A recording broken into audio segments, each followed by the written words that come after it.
From Kansas State University, this is Agriculture Today. Eric Atkinson with you. And coming up today, K-State's Ajay Sharda will talk about the new project he'll be leading, which will develop operating recommendations for high-speed crop planting technology. He and his research team will study planter control system dynamics under actual Kansas farm field conditions. Also today, K-State's Jenny Ifft will talk about current trends in non-traditional agricultural financing, an aspect of agricultural lending that she says deserves greater attention in the farm management arena. Jenny spoke on this topic at the recent K-State Risk and Profit Conference. And later on, with another Stop, Look, and Listen, K-State's Gus Vanderhoeven, plus more coming your way next on Agriculture Today. A social distancing tip. Putting distance between yourself and others is critical to slowing the spread of coronavirus. So here are ways to stay in contact without the physical contact part. Call, send a text, set up a video conference, post on social media, dedicate a song on the radio. If you have symptoms of fever, dry cough, and shortness of breath, call your healthcare provider before going to their office. For more info, visit coronavirus.gov. Let's all do our part, because we're all #AloneTogether. Brought to you by the Ad Council. Thanks for listening in to Agriculture Today here on the K-State Radio Network. First up for you on this edition, a look at a new project about to unfold here at Kansas State University, and it's going to venture into precision agricultural technology and, to be more direct, the performance of high-speed planting technology. Joining us now is K-State Research and Extension Precision Agricultural Engineer Ajay Sharda. He'll be in the thick of this work along with colleagues here at the university. Before we talk of the project itself and its details, Ajay, just bring us up to the moment on the state of planter technology currently that allows for higher infield speeds. Thank you, Eric. Yes, planter technology has really evolved over the last 5 to 7 years. We have started to see more and more systems which have electric seed meters. When we talk about electric seed meters, we inherently get section control on a row-by-row basis. You can manage different populations on a row-by-row basis. You have the capability of having turn compensation. When you're planting on contours or turns, you would be able to manage the population and spacing from that standpoint. So one aspect of having just electric seed meters bring a lot of small, nimble things along with it, which are probably just a matter of software for a system like that. We started to see some of the downforce systems to manage your seeding depth, because that's what our dear friend Ignacio CMPD talks about, that spacing and depth, and probably depth is more critical. We saw the pneumatic downforce control systems on a section basis. We started to see some of the hydraulic downforce control systems, that too again on a section basis or a section control. But I was not very hopeful that we would see individual row downforce control systems so soon, and people starting to realize or probably even adopt some of those things at such a faster pace, for their production systems. When you talk specifically about in-field travel, what has this allowed a producer to do to the moment in as far as actual speeds crossing a field? So when we had traditional planters, we have very little control on managing populations at rapid speed transitions and higher speeds. So singulation was one thing. But when we travel at higher speeds, the more critical component is how good the travel of my row unit is on a row-by-row basis in the field. We can look at some of the nicer soils, which are more, they have good moisture, they have good surface residue, but they're not rough, right? You can go through them fairly easy. But there could be soil conditions somewhere in our either southwest or northwest, Colby, Garden City, and other areas where you have a lot of root balls and, lower moisture conditions, maybe some tillage done and big soil clods and all that stuff. So the individual row downforce control, what that is doing is it's trying to keep your row unit grounded in the soil, giving you really good seed to soil contact, gauge wheels always in contact with the soil, and irrespective of, I'm just saying it irrespective if everything goes right, of all those ground operating conditions, you can go faster, and these systems would try to implement your downforce, your seeding rate, and everything on a row-by-row basis, looking at the variability of the soil. And one of the important things, which is a byproduct of all this technology, is the ride quality. We all know it as a ride quality. In technical terms, we can talk about the row unit acceleration, how much row unit is bouncing. So if we do not have, it all starts with if we do not have the good downforce control, my row unit, while it is shearing the soil, trying to make a trench, put a seed in the trench, may try to bounce too much, and it will have an effect on my seed spacing because of the ricocheting effect. If I do not have the mechanical seed tube, now you see the importance of having a mechanical seed tube, but too much bounce can also start to give you shallower depths as well. So you never know when the seed was released, when the planted row unit was moving up or down. So keeping those row units intact in the soil, less vibration, in different soil conditions, and yet not compacting your soils. That's the magic of some of this technology in terms of being able to plant at relatively high speeds. I want to be a little cautious about the high speed component here. Mm-hmm. We are still very much planting at 7 or 8 miles, 9-10 mile driving speed. Pushing the envelope a bit, is it? Pushing the envelope, and where we believe we can absolutely plant at 10 miles in some good soil conditions, and there will be no difference at planting at 5 versus 10. But I don't think all of our farmers are ready to transition from 5 to 10. There are a lot of farmers who are trying 6, 7 right now, maybe 8, and they have to be really confident and comfortable using this technology in that way. Well, then, tell us about this project that you and colleagues at K-State will be taking on. It's on the support of a $300,000 grant from the U.S. Department of Agriculture. You want to evaluate these systems and fine-tune them for optimum agronomic performance as well as mechanical performance. Is that it? Absolutely. And I quickly want to take this opportunity to say that when we started some of our planted technology work, especially with the downforce system, we have no guidelines in terms of where to start, how the soil conditions will impact our selection of downforce and all those things. And in this process, working with Dr. CMPD and other colleagues here, and Lucas Haig has been helpful and many other people, is that we have started to collect a lot of machine, soil, and plant data on the go. For example, in this study, we will be collecting, topography, soil, electrical conductivity, the moisture in the soil when we are planting, what was the gauge wheel loads, what was our acceleration, row unit acceleration, right? Bounce part of it, how good my hydraulic downforce control system was working. We're going to go back and look at spacing, depth, emergence, stage uniformity. We're going to look at yield, ear size, grain weight, and all that. So we are trying to really connect every single possible dot available so that one thing is that can we isolate some of the most critical components which farmers need to be careful about when setting the technology to really harness in terms of not only advantages from this technology, but also the possibility of yield advantages, which should come when adopting this technology. Well, there obviously is an abundance of variables that will affect the effectiveness of this technology. So that's what you're trying to capture and eventually come up with some guidelines that producers can utilize in maximizing the efficiency of these units. Absolutely correct, Eric.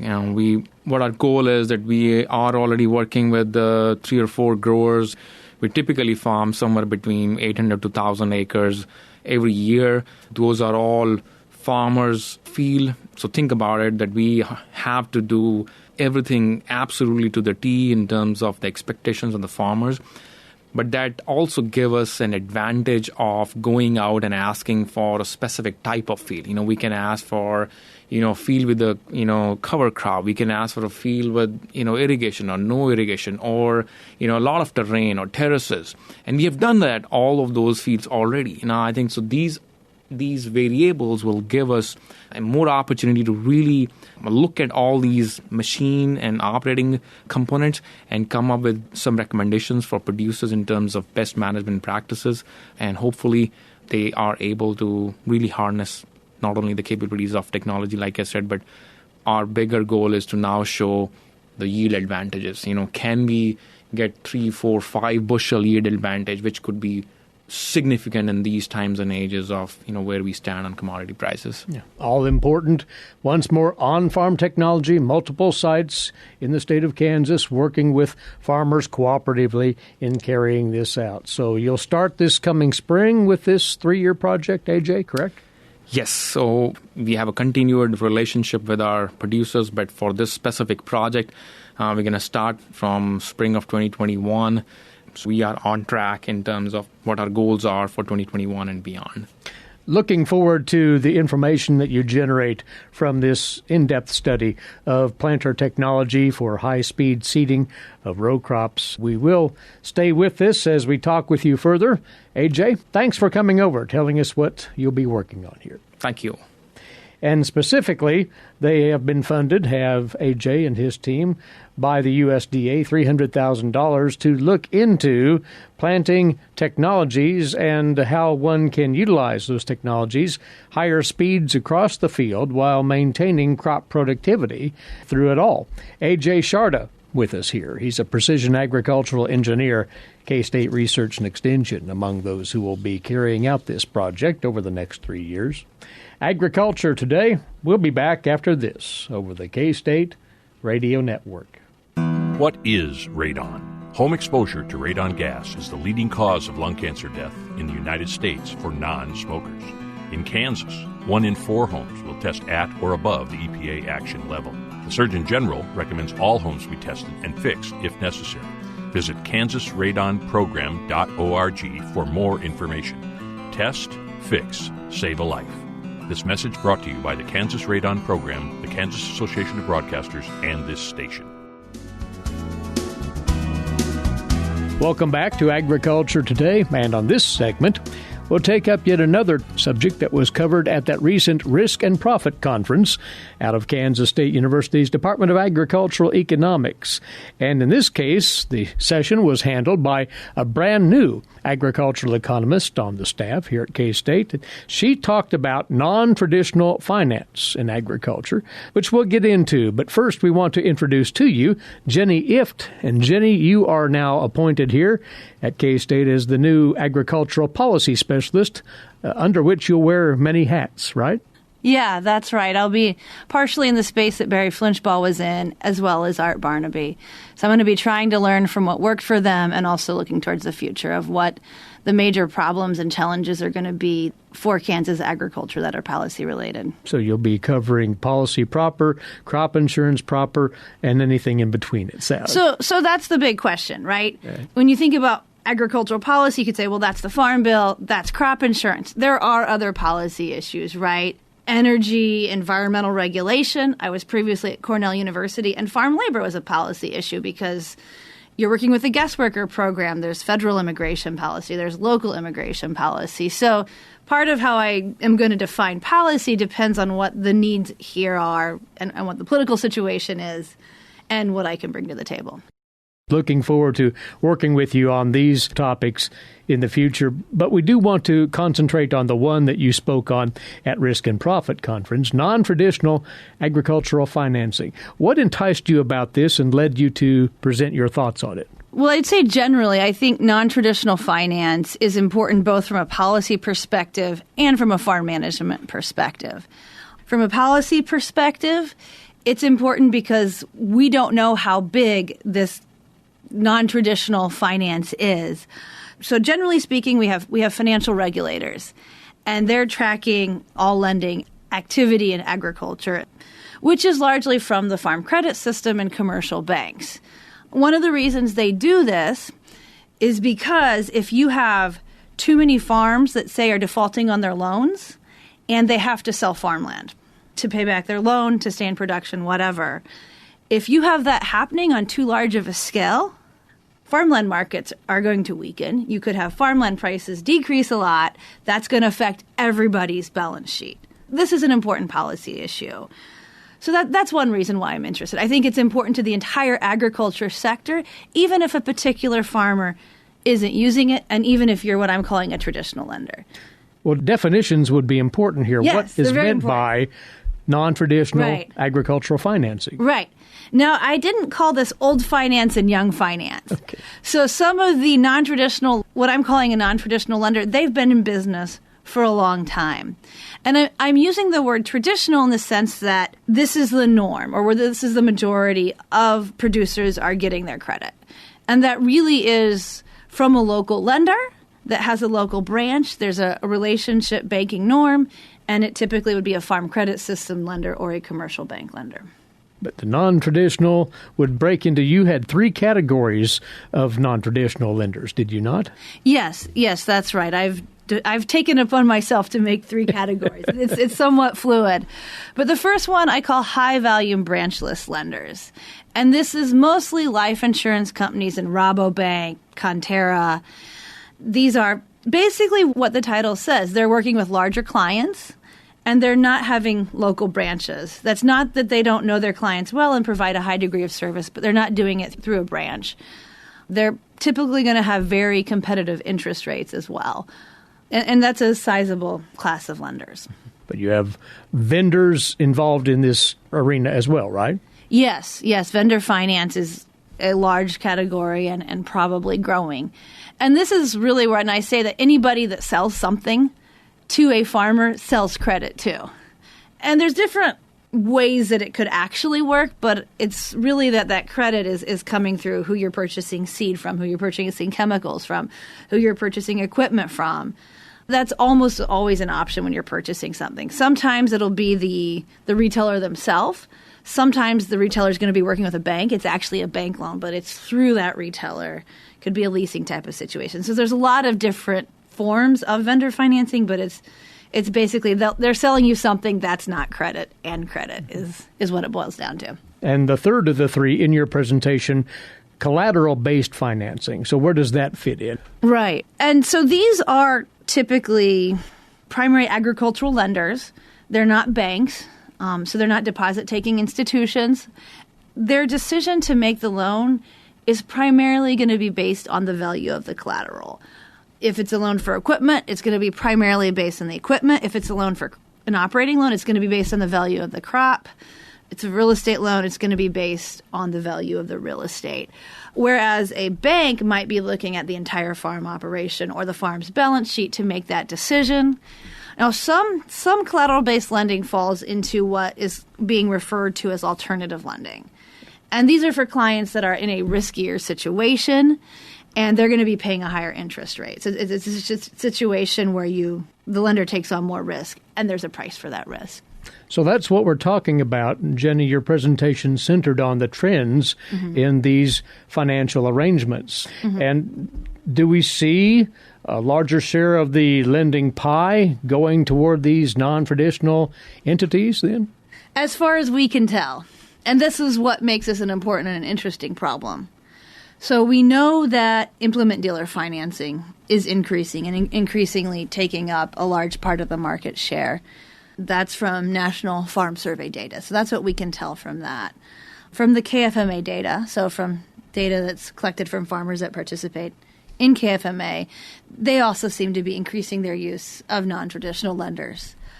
It is hard to tell in a lot of cases because these lenders are not always subject to public reporting of their lending activity. So I've been trying to put together, guesses, and I'm at 10 to 15%. That might be pushing up to 20%.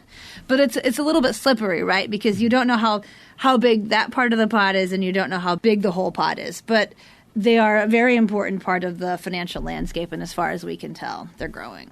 What is the incentive then behind that growth? What's, to put it this way, in it for agricultural producers to go this non-traditional route? Right.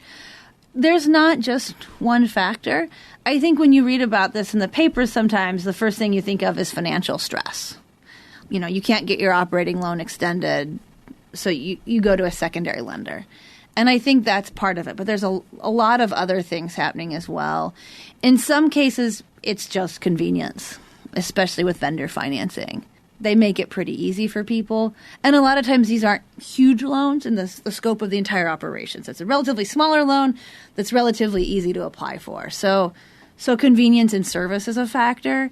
Some of the collateral-based and high-volume lenders also, they say part of their marketing is that they're going to make it easier on the producer than a bank.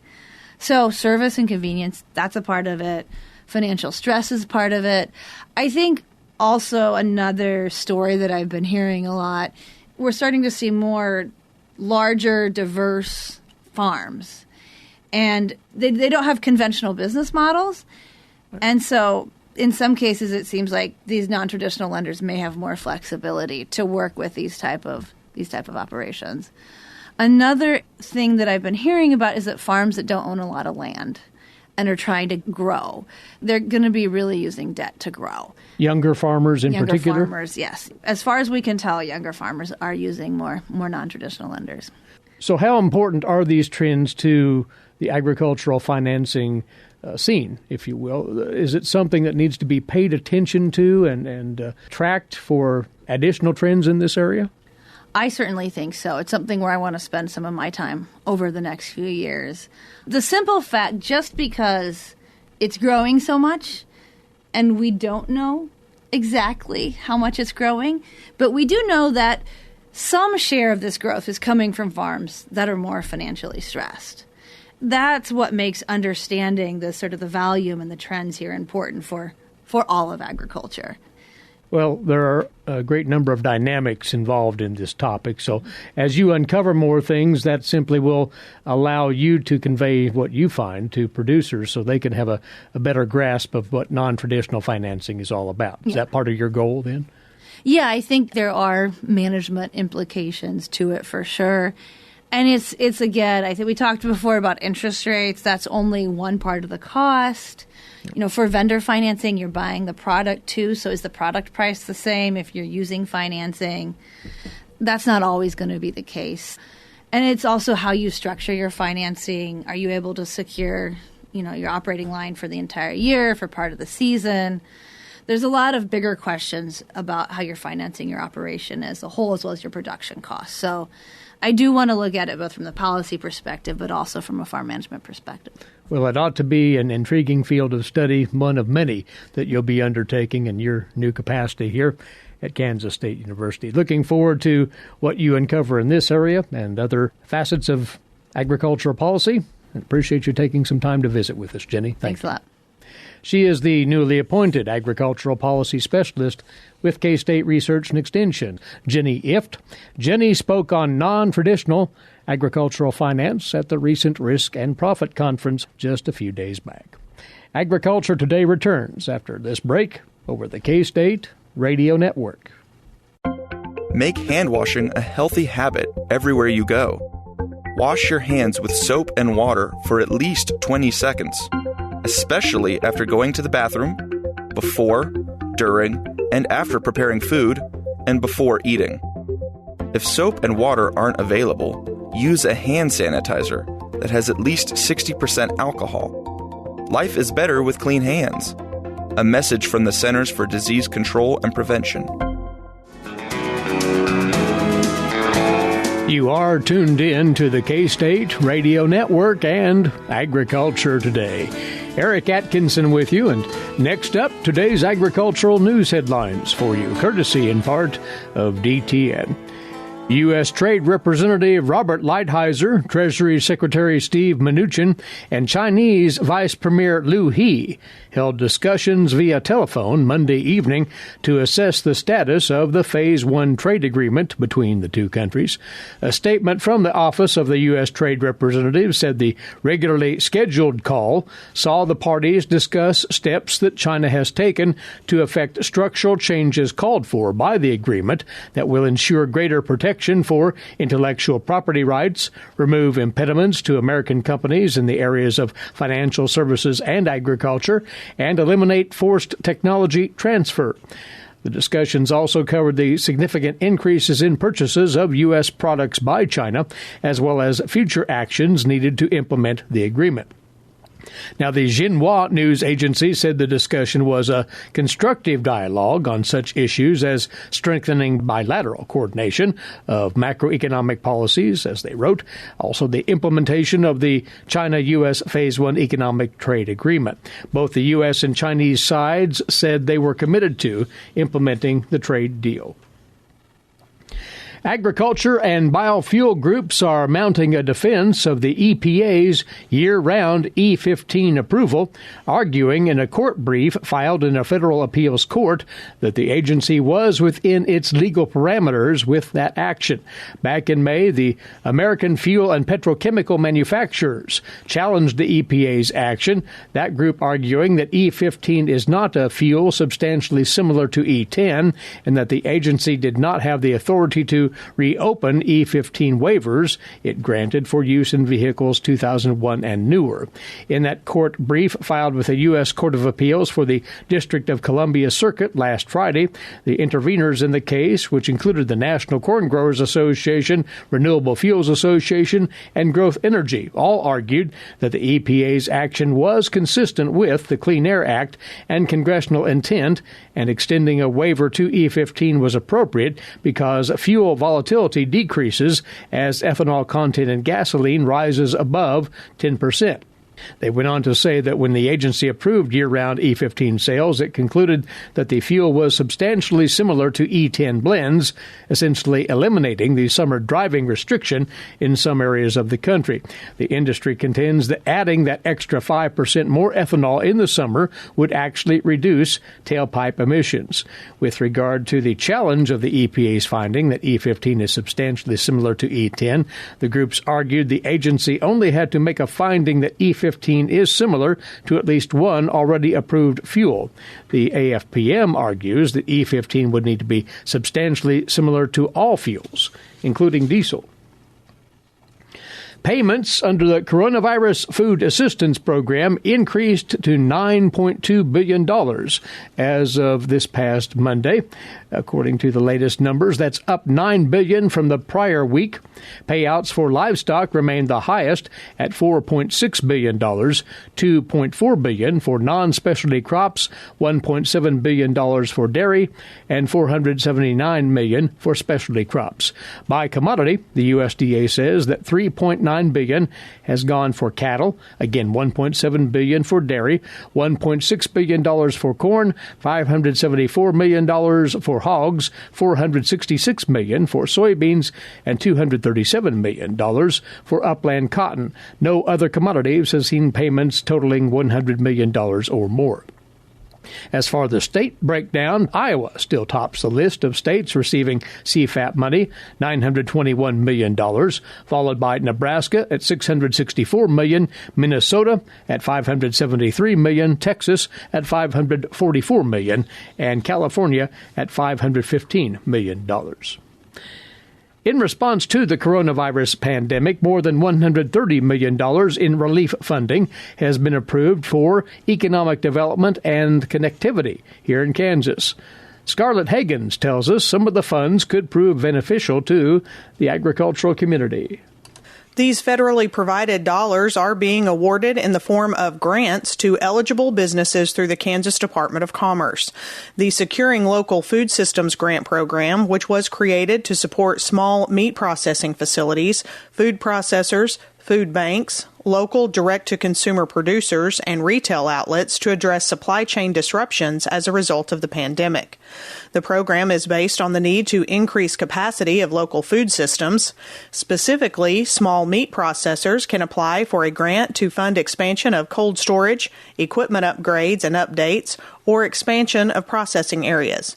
Grant applications should be made for capacity-related improvements since March 1st of this year through December 30th of 2020. In addition, businesses with fewer than 500 employees are eligible to apply for small business working capital grants. Funds can be used to pay working capital expenses such as payroll, insurance, rent, mortgage payments, utilities, inventory, and more. Grants will be awarded on a rolling basis until funds are depleted. For a list of eligibility requirements for each of these grants or to apply, go to kansascommerce.gov. I'm Scarlett Hagans. And Brazilian farmers will produce record harvests of soybeans and corn in the upcoming 2021 growing season, as good prices for both crops are spurring growers to increase their areas planted. This according to South American Crop Agency CONAB. The country will produce 133.5 million metric tons of beans in 2021, up from an estimated 121 million tons for the last season, according to CONAB. Soybean planting begins in some Brazilian states in September, continuing through December. Harvesting will begin in January, usually finishing in April. Productivity by soybean farmers will improve from 2019-20, the area planted with the crop increasing by 3%, according to CONAB's forecast. Brazil overtook the U.S. in 2019-20 to become the world's largest soybean producer, and that South American country will be the world's biggest grower of the oilseeds in 2021 as well, according to the USDA. Brazil, of course, also a major corn grower. That country will produce 113 million metric tons of corn in 2021, according to CONAB. In the 1920 season, Brazilian producers produced an estimated 102 million tons of corn. That's a glance at today's agricultural news headlines. Just a quick reminder, check out our podcast service if you have not done so already, and you can learn about the automatic downloads to that service and otherwise at agtoday.net, agtoday.net. And you're listening to Agriculture Today. When you are in need of timely, reliable, and trusted information, K-State Research and Extension is here. Whether it's organizing people, information, or resources, they have the necessary tools. Community comes first for K-State Research and Extension.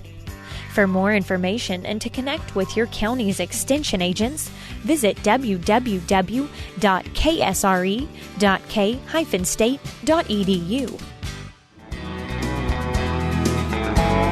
This is Agriculture Today. Stop, look, and listen. If the height of the weeds is an indication of the quality of the soil on the farm, then we have some of the best soils in Kansas. That's Gus Vanderhoeven of Kansas State University with comment on life in rural Kansas. I drove out to the farm last Thursday to check on things. The first thing I noticed was that Bennett Road had been graded. It looked like a highway. Driving it, I checked my rearview mirror to see if the sheriff was behind me, chasing me to give me a speeding ticket. John, the grader guy, had done a great job. I don't know where he got the soil and stones to fill the deep and steep ruts, but he filled them. And with the road to the gate fixed, we can get the cattle off when it is time. Thank you, John.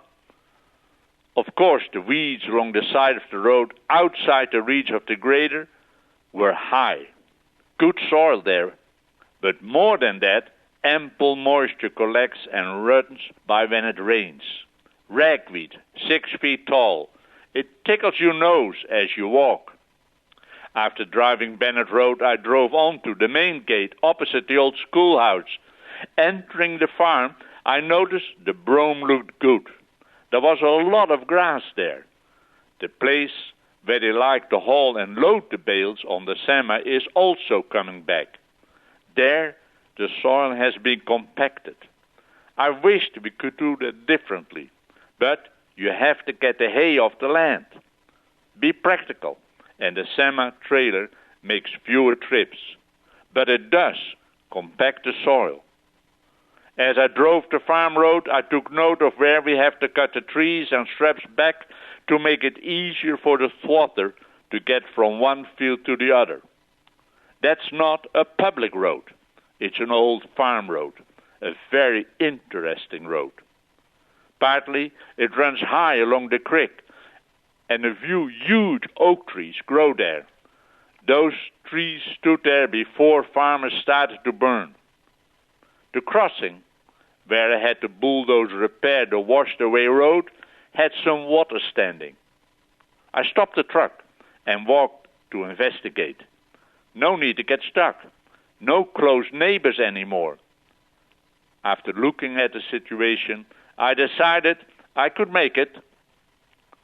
If ever I buy another truck, I will have four-wheel drive. I have never had that benefit, but maybe it's a good investment for an old man. Like my wife says, take the cell phone with you. Good advice. If you keep it on you and not in the truck. Speeding up and in lower gear, I made it nicely across and through. It has not rained recently. The water standing there comes from a spring above the road. I like that spring, even though it causes a wet spot in the road. Everywhere the grass had rebounded and looked good. After the first frost, I could put cows on it, if I had cows. What I did notice was the yellow flower of the partridge pea over large patches of the brome. Partridge pea, or showy partridge pea, or sleeping plant, has a rich yellow bloom. It is indeed showy as I watch the large patches. It's an annual legume. Wildlife loves and eats the seed. The honeybees obtain nectar from the nectaries at the base of the leaf stalks. The flowers have no nectar. Both cattle and deer eat the foliage. While deer don't seem to be bothered by eating it, cattle can eat too much and be stressed. Just like sensitivity briar, if you touch the leaves of partridge pea, the leaves will close. I read one paragraph which made me think. It said, partridge pea is seldom present on well-managed rangeland. I like to think we do manage the brome stands quite well. Maybe I should think again.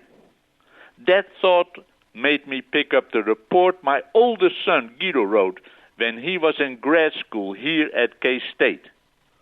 I had it handy with the soils map of Pottawatomie County. It was dated May 13, 1988. Time does fly.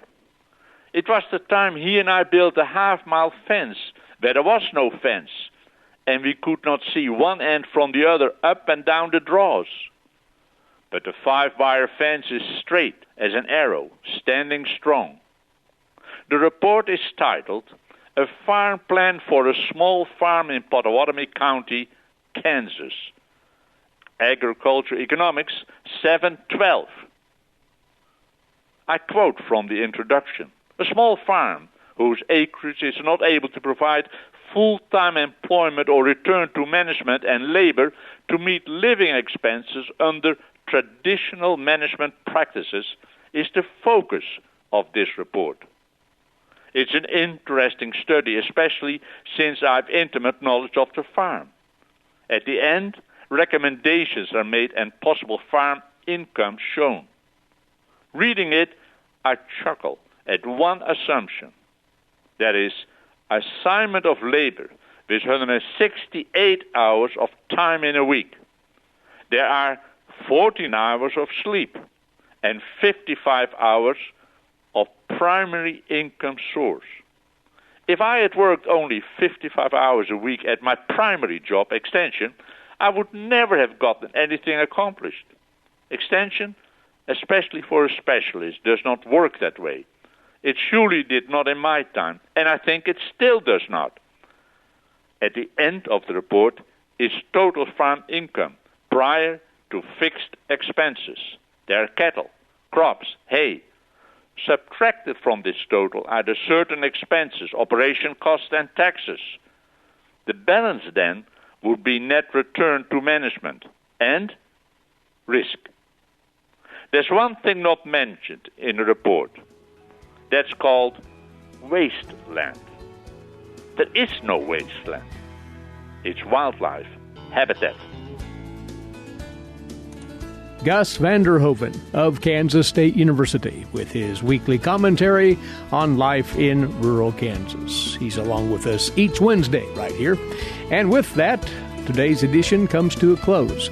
As always, thanks for joining us, and please return right here tomorrow, won't you? Until then, Eric Atkinson for Agriculture Today. This is the K-State Radio Network.